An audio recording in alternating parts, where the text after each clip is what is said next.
but tonight it'll go up to -3. Oh, So, yeah, it's a little on the chilly side.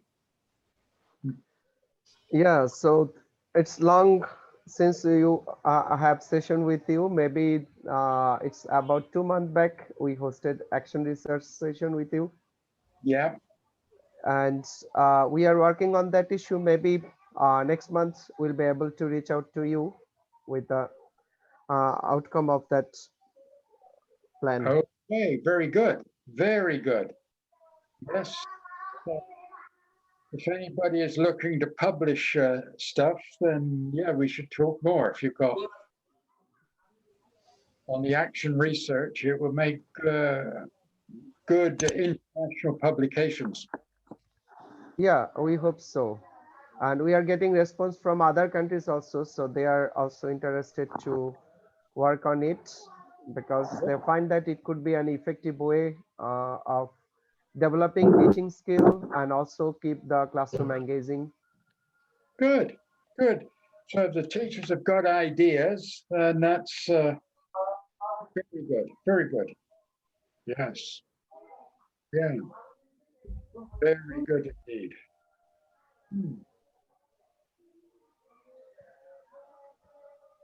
So we hope that we'll be able to meet you face to face in 2021. Well, yeah, I guess the inoculations are coming. They've just come into Estonia, so they'll, I don't know if they, maybe next week they might start inoculating medical staff and so on. So yeah, in a couple of months or so, they may have developed it. Certainly, they've done quite a lot of inoculating in Britain already. Yeah, yeah. And our daughter's just gone back to England today. Oh. She gets her jab on the 29th, the first dose, because she's a medical doctor. They're at the front line. Yeah. Okay, the sound is okay from my end. Yeah, so from our end it's okay, and we'll Yeah, wait. yeah, we will wait few more minutes, 2 or 3 minutes to start at 7:05. Yeah, I can try and set up the slides, can't I? Yeah. Sharing the screen. Yeah.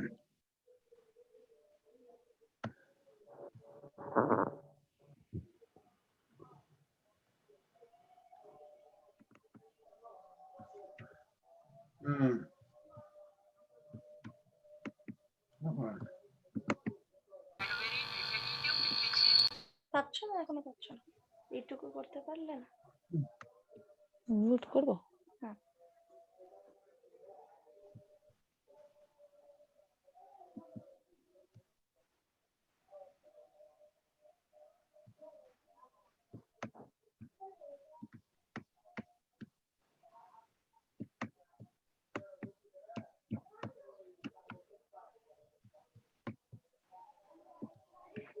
Is that showing? Yeah, it's okay. It's good. Then I guess I'm all set. Okay, so 1 more minute, then we'll start.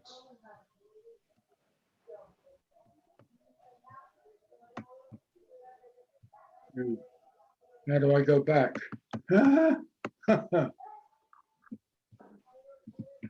No. I'm going forward all the time. Can't go back. Stop the share in a minute and find a way to go back.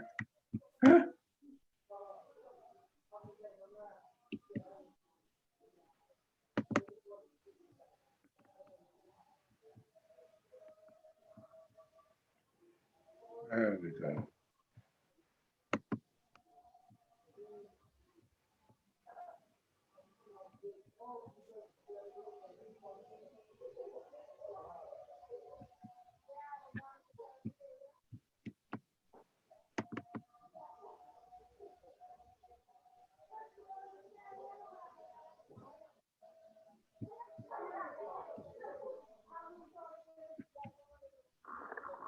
Yeah, no, good.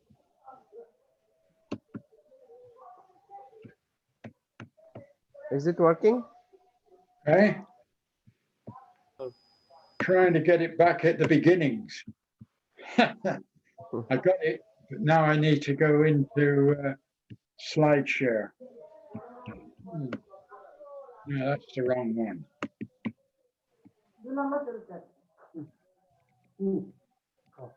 Yeah, I'm there. Am I showing? No, probably not. No. It is. Okay.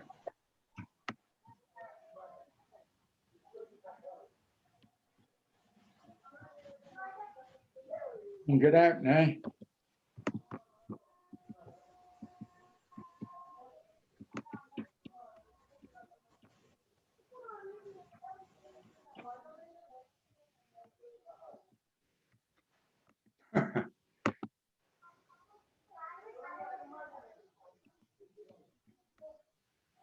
Is it working now? Or More or less there when I can find it.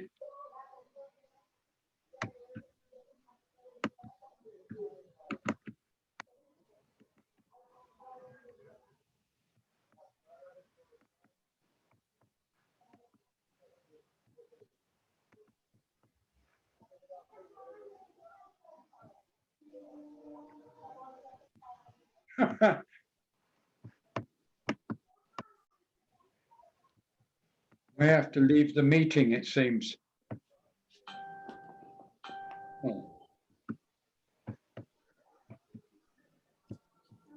What's happening?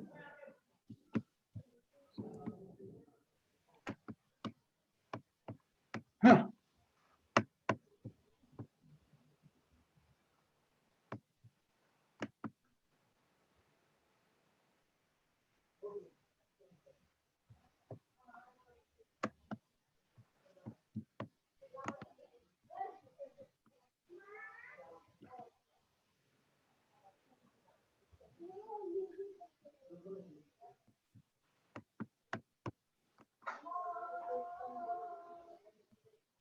Am I showing? yeah, it's okay. Yeah. Okay, yeah, then. Okay, so good evening, everybody from Bangladesh, and this is our first keynote presentation from Professor Holbrook. So Professor Holbrook is the professor of education at the University of Tartu, Estonia, and Mr. Holbrook has a BSc in chemistry and maths, a teacher qualification certificate, and a PhD in chemistry. He taught science or chemistry at the secondary level in the UK before moving into a teacher training or education for science or chemistry, initially in the UK, then in Tanzania and Hong Kong. Currently, he is a visiting professor in the Center for Science Education at the University of Tartu, Estonia, guiding PhD students. He is a fellow of the Royal Society of Chemistry, UK, ex-president of the International Council of Science Education, and has been involved in publishing research papers and books in science education, running the teacher education workshop a number of countries worldwide, and undertaking consultancies in curriculum and assessment in Asia, Africa, Europe, and South America. In Bangladesh, he is supporting BEDU development, seeking to establish a national assessment center to promote research, development, monitoring, and training in external examination and continuous assessment. Now, I would like to request Dr. Holbrook to start his presentation. So over to you, Mr. Holbrook. Okay, Biplop, thank you. And good, I guess it's good evening your end from me.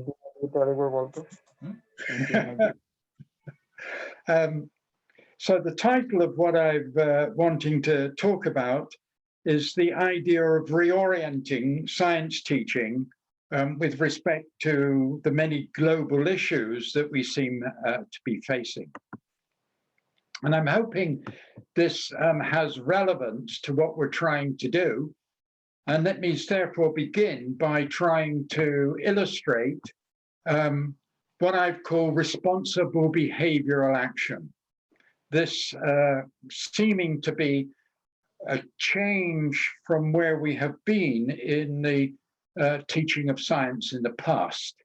Very much we've been talking about the teaching of the subject, the conceptual development, if you like, and the shift we want more, I'm suggesting, is beginning to happen, links to everyday life, social issues, and now I'm suggesting global issues are part of science teaching as well. And we've done some of this in the past, and certainly in GEIST, the idea of STEM or STEAM learning would go into this. And certainly the refocusing towards problem-based learning, or in science education, if you want to, IBSE, inquiry-based science education. I've talked in the past very much about talking and promoting motivation of the students, and to do this via a contextual approach, relating it to their everyday lives. If you like, a transformation or a reorientation in the emphasis in the teaching. And the last point I put down there is this need to begin to consider sustainable development. And one way to do that is through the teaching of what I call SSI, that is social scientific issues, trying to interrelate those with the science learning. And if you like, we can even interrelate it to entrepreneurship, responsibility, and even into the area of values. And I say all of this because maybe there's a more interest in decentralization, especially moving away from external examinations to assessing the students at a school-based level, which gives us greater scope to be able to look at what the students are learning. We're interested also more in recognizing lifelong learning. We can't just learn it and that's it. It's continuing as the changing society there. And it's certainly going beyond the cognitive area, i.e. just the subject content by itself. And so, if you like, I'm suggesting there's also this need to educate more of an individual for a future career. So it's a widening of the type of education we're supplying in the school, and hence it impacts on the subject teacher as well. So in looking at this and trying to link it to the local, national, global level, then the concern is, can teachers prepare themselves for playing a greater role in defining the teaching emphasis and focus? So instead of just taking the curriculum and promoting it from a content point of view, as very often the textbook does, is the teacher going to take a note of the situation, perhaps the better freedom with continuous assessment within the school, so the teacher can change the emphasis and promote the teaching in the school towards a more global issue focus. To show you what I mean by this, how I'm reflecting on it, I've taken a sequence of school chemistry lessons there. And rather than take the curriculum there, I've taken the conceptual ideas but try to make them, if you like, more relevant and value to everyday life. So a society-situated learning, for example, maybe bringing in a career awareness idea. And certainly, I think, enable the students to promote to students the idea of self-determination. They play a role in the learning as well. This means it will become more interdisciplinary there, and we're familiar with the problem-solving, decision-making, and now the promoting of communication skills, collaboration, if you like, student self-development to be able to do things for themselves. Add to that the idea of students taking responsibility, making science involved, of course, society decisions, and we get now into looking at how science plays its role in the global sustainable development. If you like, we're now into student self-actualization as well. So there's the frame that I'm working from, the base. And now let me try and see if I can take an example of where this might go. Here I've taken chlorine, a typical chemistry area, isn't it? And I've tried to put this into a concept map formation. I think you're familiar with this idea. So the idea that chlorine is an element, yes, it's in the curriculum, it's diatomic and a gas at room temperature, those sorts of things, and the physical properties that I've got on the right of the screen are what we teach. We certainly get into the chemical properties associated with chlorine, and I've got the preparation, whatever it happens to be. Certainly, I think a laboratory preparation will come in, and we'll go into the industrial side, very often going through the idea of promoting chlorine as bleach and use it in a much more liquid form rather than in the gaseous formation. And certainly we would look at the uses of it, chlorinated hydrocarbons I've got there, purifying drinking water, oxidation processes. So this, I hope, is a very familiar chlorine in the chemistry curriculum approach. But now what I would like to try and do is refocus this just a little. So I've taken the same thing again, but rather than put the uses at the end, what happens if I put them right at the beginning? So the yellow box at the top is where I've now placed the uses. So it's chlorine and its uses that we start looking at it. So it now tries to bring it more into a societal focus, an everyday focus. But maybe I can go further in what I'm trying to do there. And so I've skipped one of my slides. I have to go back.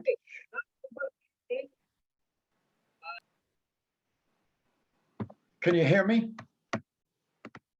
Am I okay? Good? Yes, yes, we can hear you.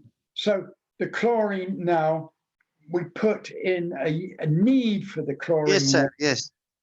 Right at the top. So purifying drinking water or oxidation processes that we use the chlorine first. So we're looking at it from a use point of view at the beginning. And I haven't put all the bits now in my screen on the chlorine that I had before, but I've tried to put a focus then from that use, we need how to make the chlorine. And I put it in making chlorine itself, because this is in the curriculum, but more often is how to make the bleach, because that's how we would more use it in everyday life. So I'm changing my model, if you like, trying to rechange the emphasis. And it's not the curriculum itself that's doing this.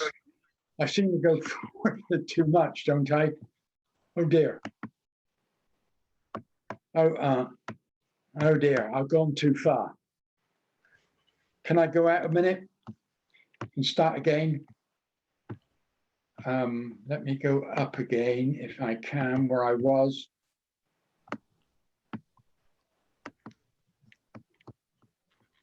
Is that showing on the screen? Yes.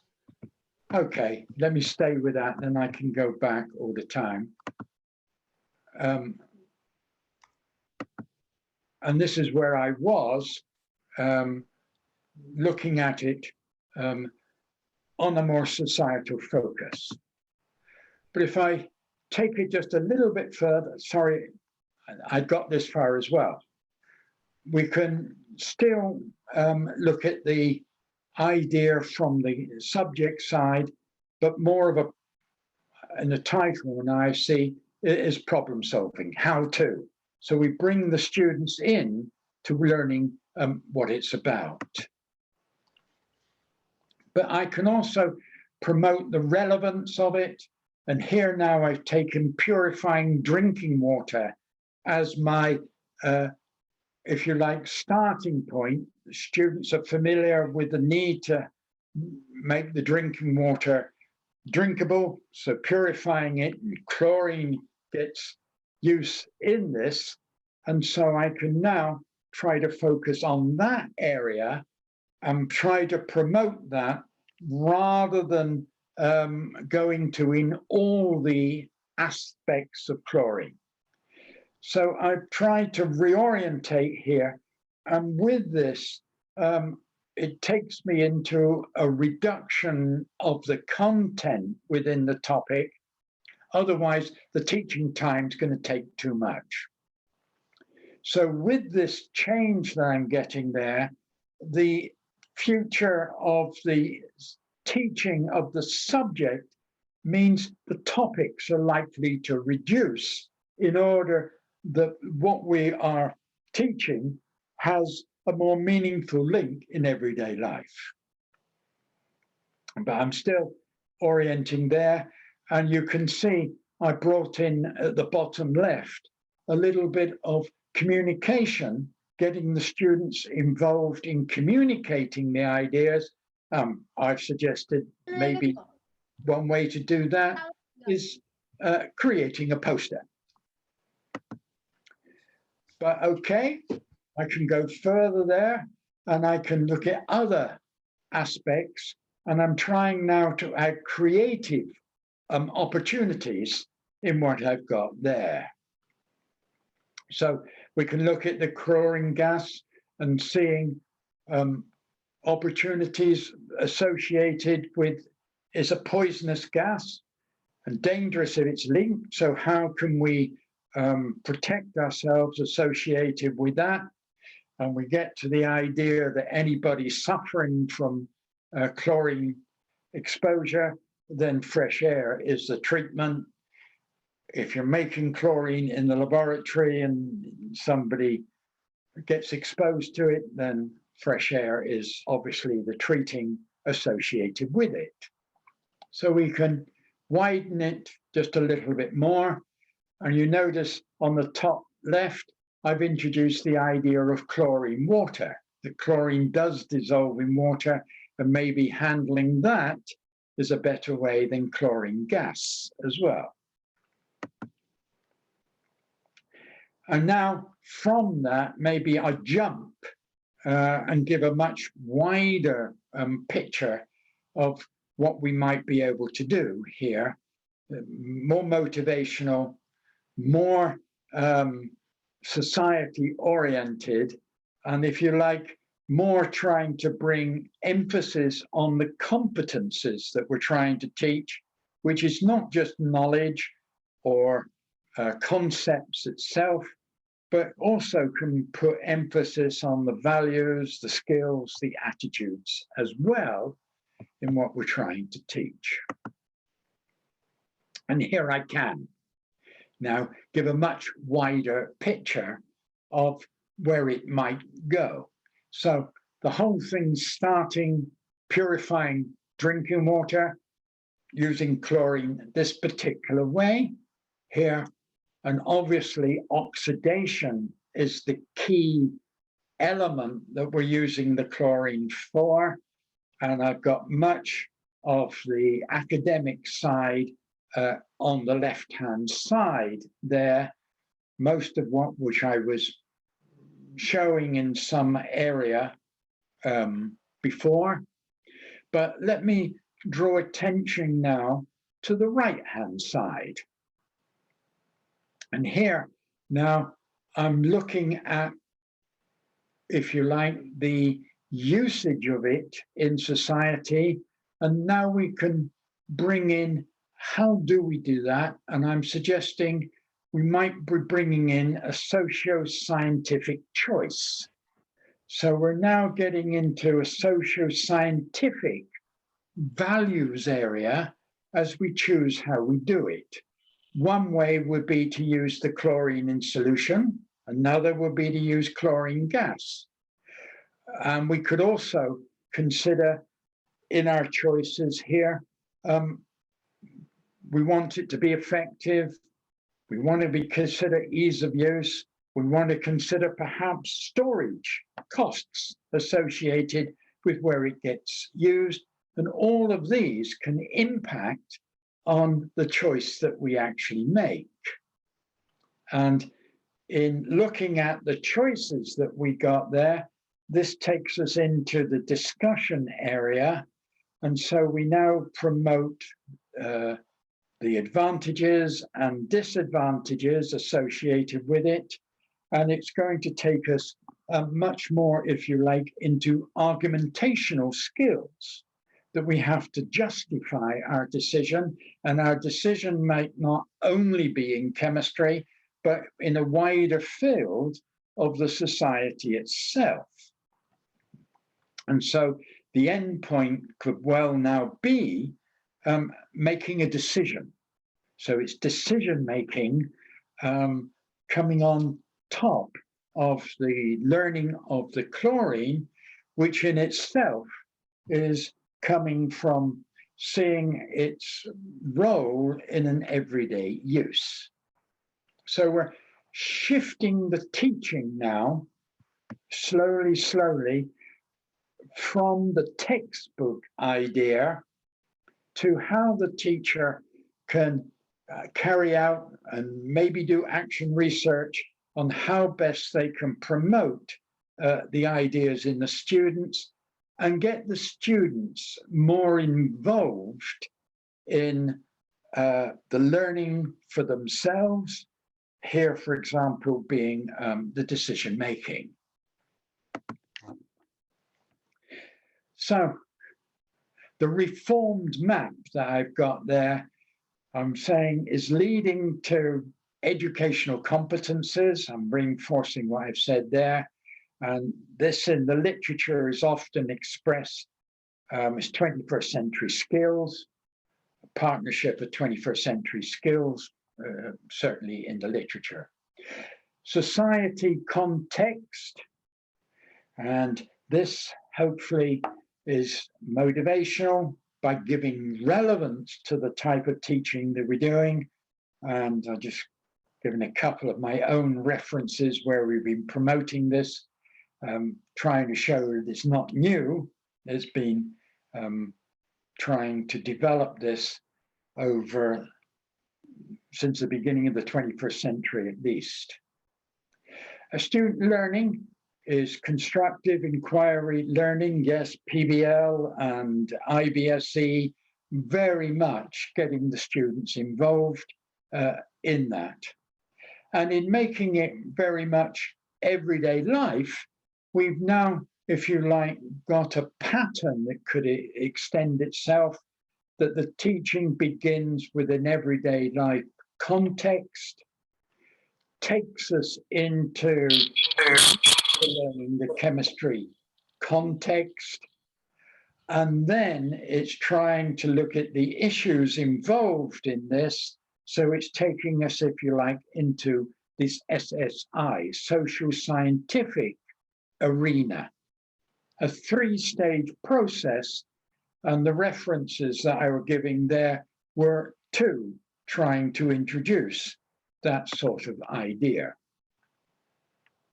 The context, if you like, that the focus of the context now becomes the society. Not so much for learning it to go to university, not for passing the examination, but we're looking at it beyond that. So the idea of science in society for the teaching. Much more educational. So an educational thrust, education through the science, rather than just learning the science in school without it having any application beyond what's in the textbook. So chemistry and science now is playing an educational role. This, if you like, is certainly going to bring it into problem solving, society decision making, but is also, I think, going to bring us much more into an interdisciplinary role. We're not going to see chemistry as isolated from science, so it's going to be much more a science approach, and in many countries, science tends to be the school subject, not chemistry separate from physics, separate from biology, in the way it's approached. Relevant for the student, and the students definitely involved with self-determination. They are playing a role in this. So if you like, an approach to the type of teaching we've got there, in a social context start, a science middle, and a social end. The social end, if you like, being where we want to have a look at the issues that are involved, and the global issues we can have a look at related to sustainable development and other concerns, COVID concerns, and so on.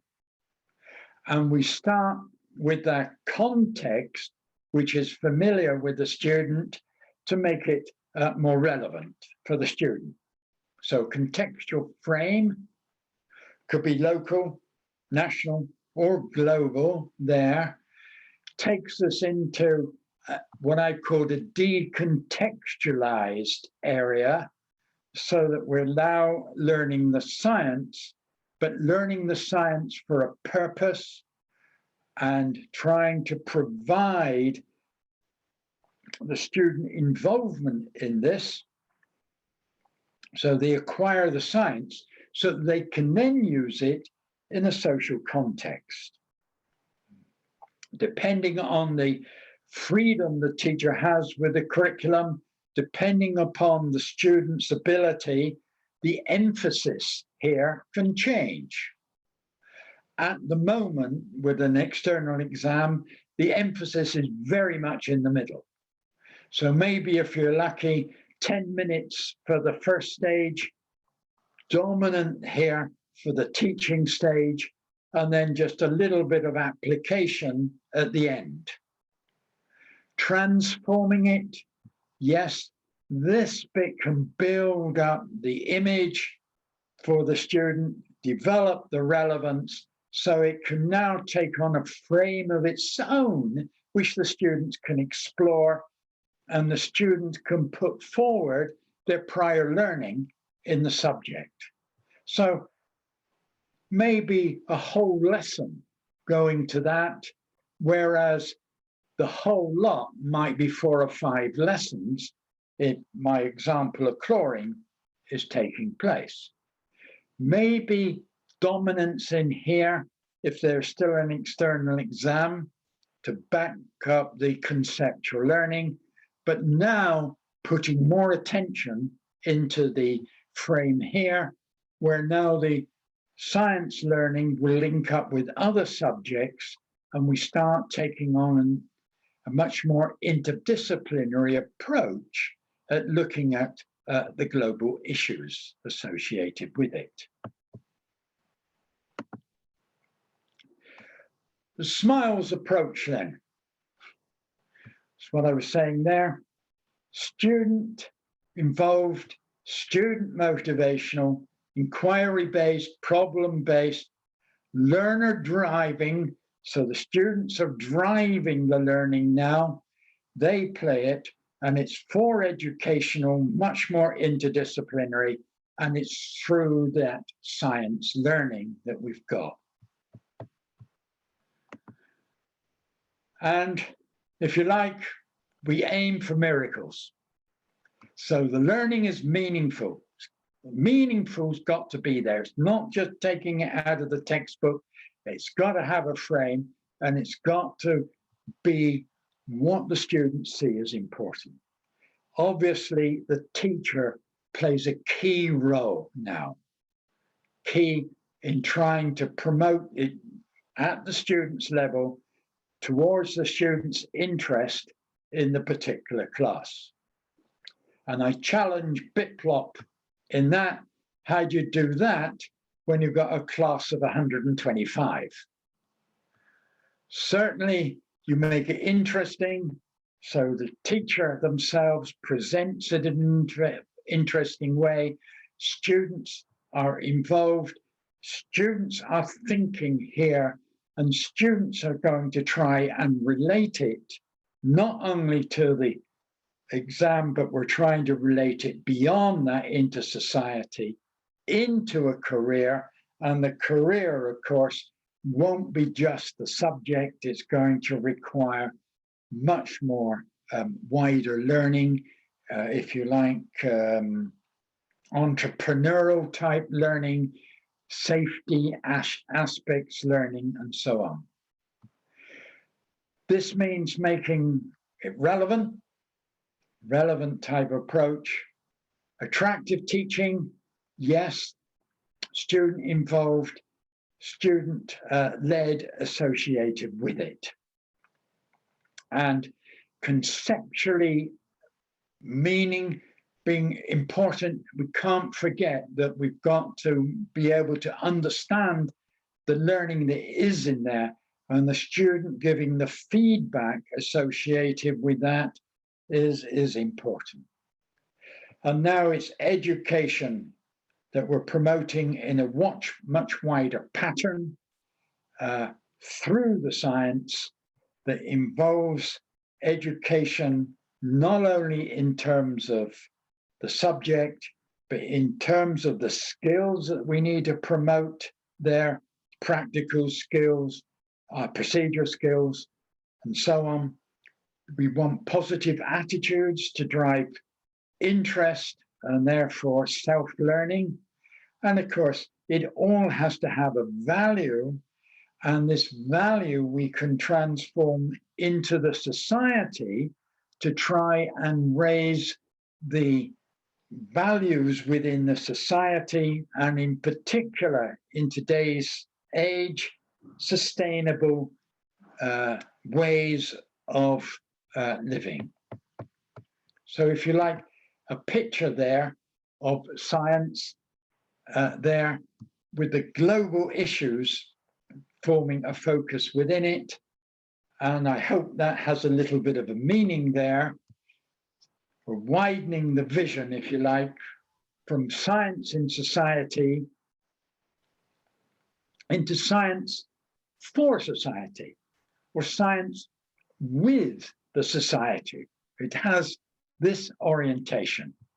And with the teachers beginning to have a little bit more freedom, if we get into the assessment driven by the students' in the class, sorry, the teacher in the classroom. Teacher has more freedom. The orientation of that assessment can take note of this as well. So it becomes a wider opportunity to assess, not just in a written form, but in ideas form, debating form, putting forward posters and so on. All of these can play a much wider role in assessing reason, greater relevance.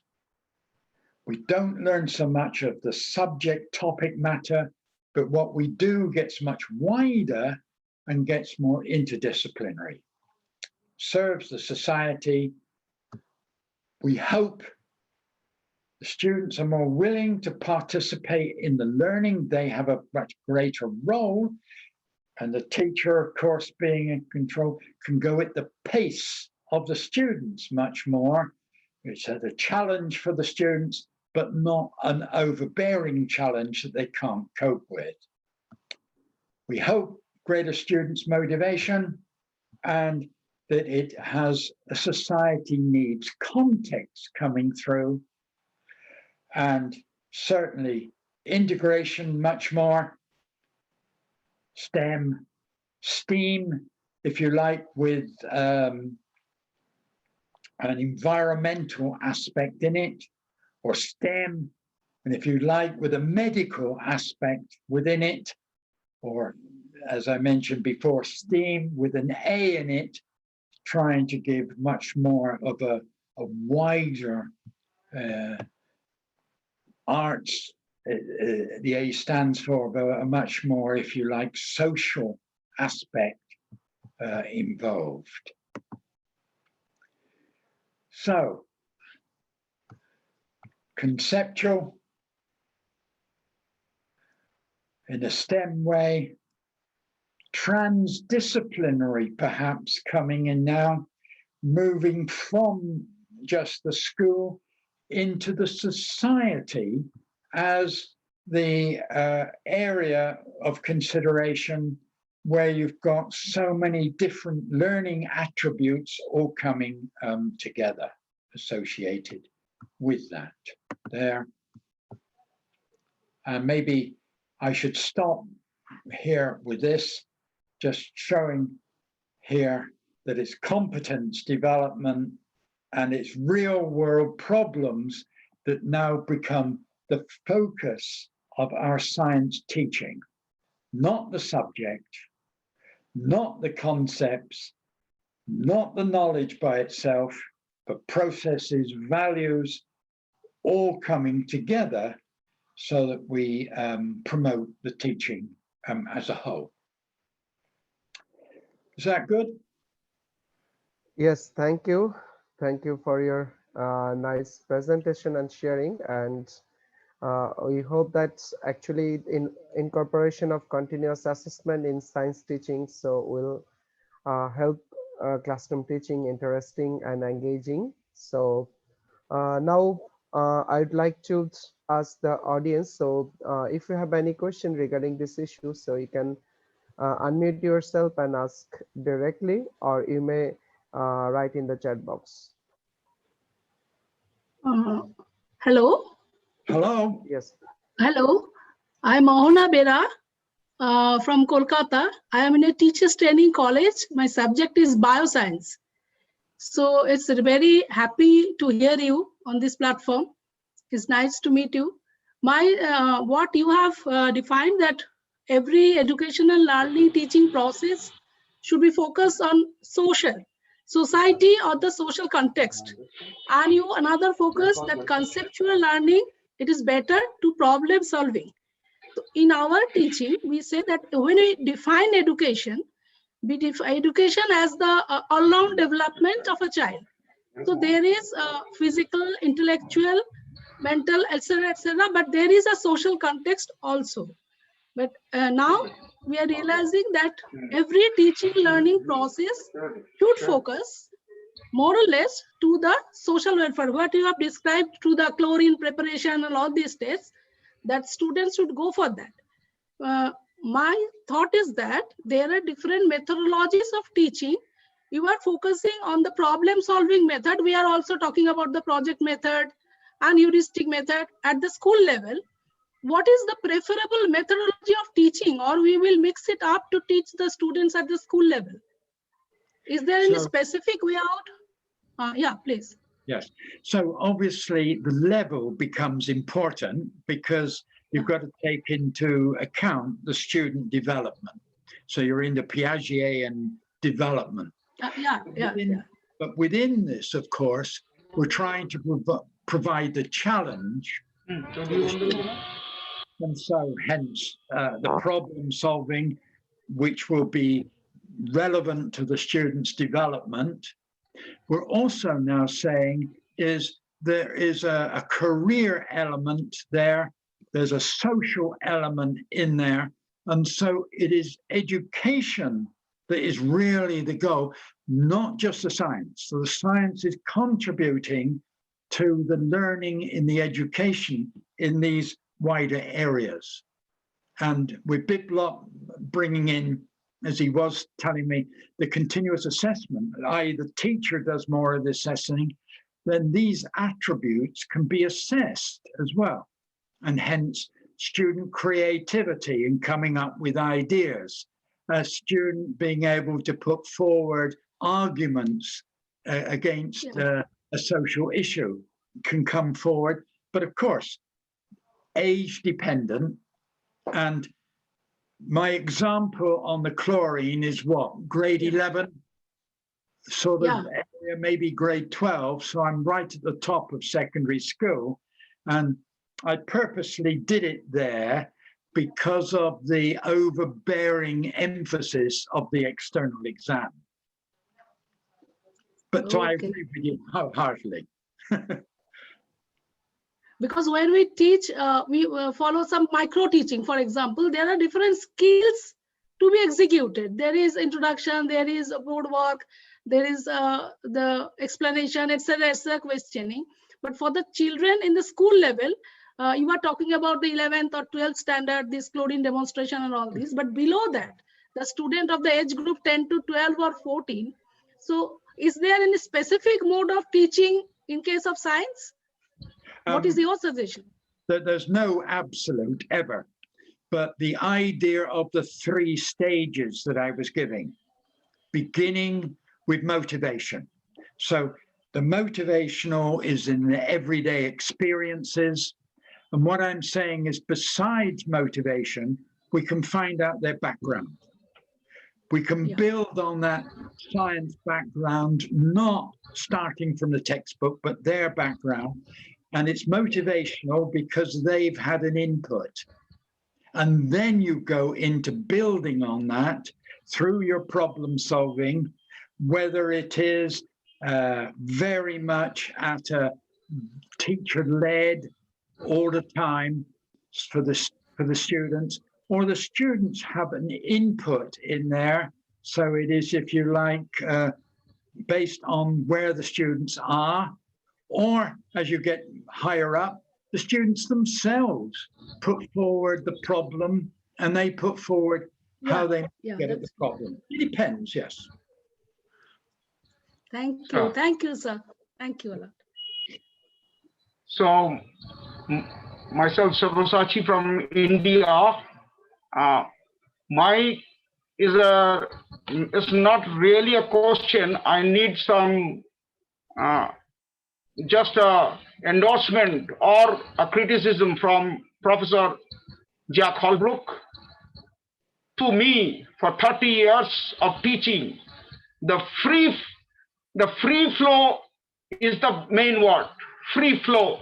And what a word you have said, science for society. And all this educational jargon, my friend Ahana may just try to kick me out as a educational institute teacher.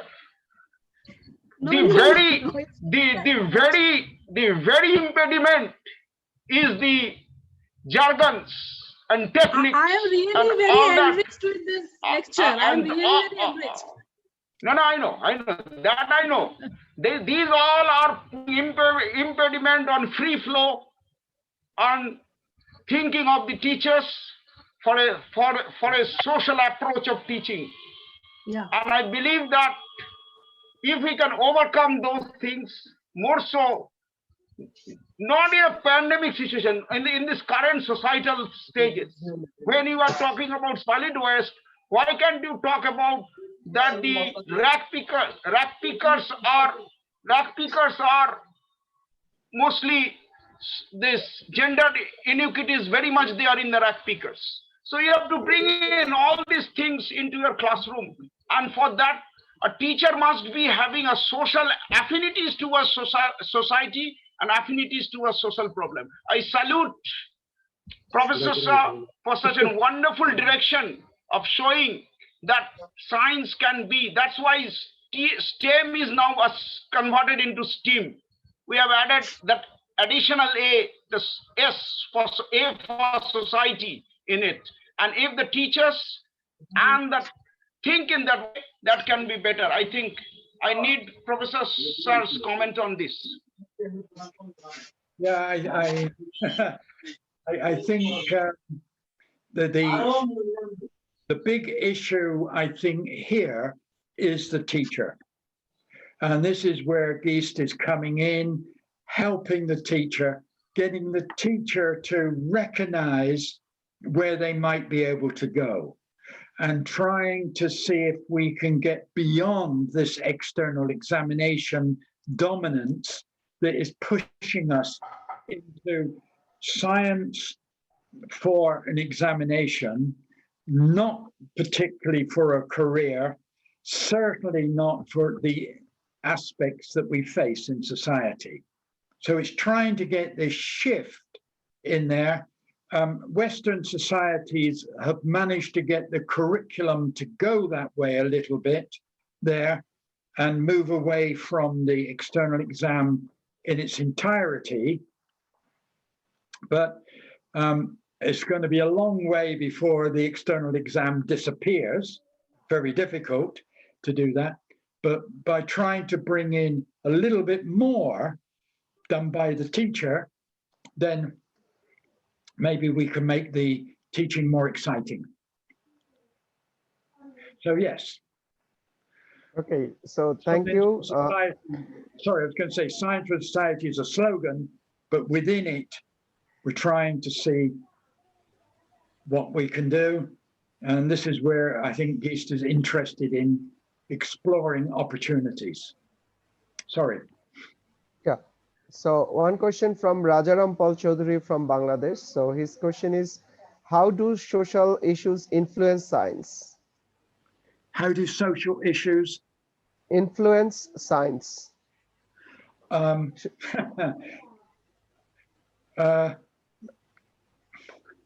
Well, I think the need for safety has a science concern, doesn't it? And the food that you eat has a science orientation to it. There are controls on it. There's tests associated with it before you eat it. So science is everywhere in our society, isn't it? So take anything in society, from the clothes you wear to the food you eat, to the way in which you move, to the body itself. It's all science, isn't it? So it's there, but we take it out of that society and stick it in a textbook and say, that's science because it's a textbook. Does that answer? Okay. Yeah, hello. This is Abdul Rakib from Maple Leaf. Hello, Professor. How are you doing? Am I audible? Hi. Hi, how are you? I'm Abdul Rakib from Maple Leaf International School. You visited us once for one of the projects. Now, one of the things that I've seen in a classroom setting is that it's challenging to engage all students equally using the same approach. What the professor just mentioned is that it's possible to attract students from a different angle, different groups of students from a different angle. For example, some students just may have an intrinsic interest in the in chlorine itself. Some students may just have an interest in its in the origins and the compounds, and maybe the colored compounds that it forms, maybe, or of some this thing. But I have observed that I teach physics, that many students are interested in the greater applications. For example, if I go to teach friction, it's very boring because I have to show friction using a small car running on a ramp, and it's a very dull thing to show. So when I go to show friction welding, where I have two huge metal pieces, one rubbing against each other, they heat up and then they weld together, that would not have been possible to do as easily, or it might take hours to complete. So there things become a lot more interesting. So I think depending on the approach, like the professor described, different students can be made to feel more enthusiastic. So that's the aim of the different approaches available. Is it, Professor? Or absolutely. And of course, students, even in a class, will have different interests. And so finding ways in which the teacher can cope with that is also important. And here, I think we're beginning to talk of group work a little bit there, and students leading the group work a little bit more. So the teacher becomes a facilitator rather than the driver. So instead of everything initiating and coming and pasting it from the teacher, we get more variety. Sometimes the students are playing the role and taking the lead, and the teacher is helping the students who can't do that and allowing the students that can that more freedom. Now you're going to tell me, yeah, that's fine, but what about class size? Sure enough, yeah. The class size is always a problem, but the more the students can take control of their learning, the more you're going to be able to help the individual student. I'm into Viscottian now, this idea of giving a scaffolding to the students according to their needs. Yes. That means the approach of the teaching will differ according to class size, according to environment, according to the topic. Even if it is science, we have to change our approach. What usually we do in our class teaching, we have to change or to think about the different approaches to reach in front of the students, isn't it? Yes. That is the way out, I think. Yes. So if you can get all the students thinking in a class, then you must be along the right path because they're now involved. If you can get them to express that thinking in some way, drawing a poster, suggesting a problem-solving approach, whatever it is, then you must be going along the right way. Sir, I think we cannot deny the lecture method also, because sometimes we have to go through that also to introduce a lecture lesson in front of the students. So we have to mix up all these methodology of teaching rather in our language for a particular subject in a particular classroom situation. Yeah. So that's very important. Students in mind, and you're proceeding with that as your goal. And if it means talking to the students, you do that. If it means the student doing the thinking, you do that. But the more student involvement, obviously, the better. And if the teacher has more freedom away from external exams, then of course the teacher has more opportunities to do that. Sure. Sir, I think before going to the teaching, classroom assessment is needed, sir? Yes. Yes. Yes, because the teacher has now got control, and with BitPlot, how can the teacher now use that freedom to assess the students? For example, can you assess students in terms of attitudes? Can you assess students in terms of values? Mm-hmm. If we have a way of doing this, then of course we widen the assessment away from just the subject and relate it more to the attributes that we need in society.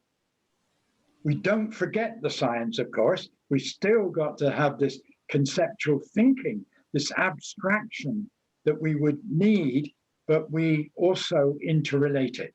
So it's a wider picture now. Thank you, sir. Thank you. In fact, just another point that I've been thinking about, depending on the topic, we can bring in variety.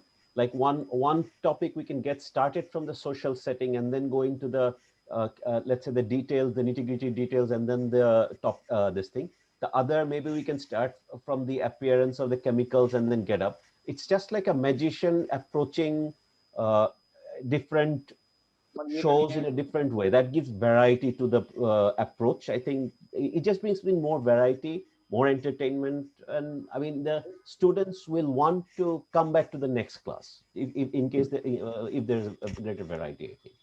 Now you're on your way to miracles. Absolutely. Yes. Yes. Variety, of course. Yes. The miracles, yes. Yes.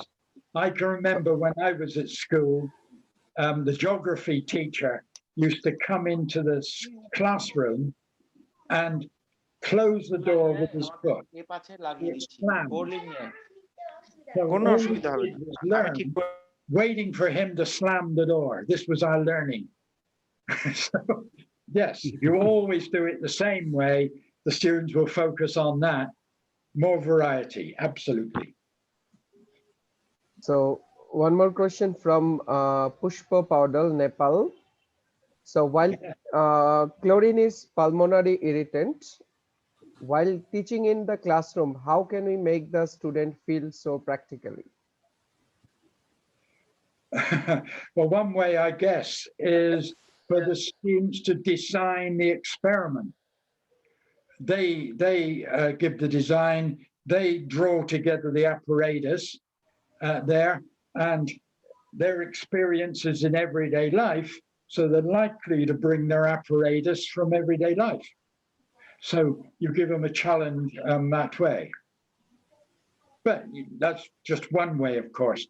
To get the students involved in doing the experiment, which they're doing in pairs, then why don't you assess their involvement in doing the experiment? And so if they're working in groups, a teacher can go around and assess them. Now, you're not going to assess them on a 10-point scale or a 100-point scale. You're going to assess them on a 2, maximum 3-point scale. Yes, they're involved. No, they're not involved.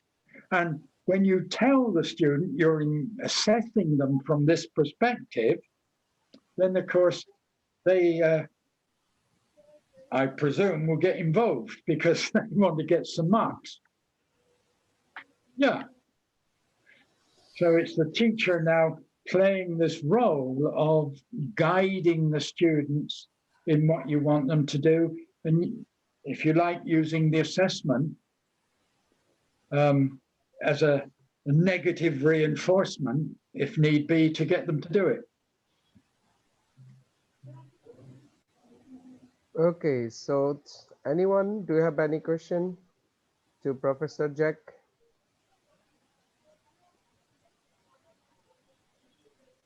Very good. Okay, so one question, can you suggest some ways to incorporate empathy in teaching science to students?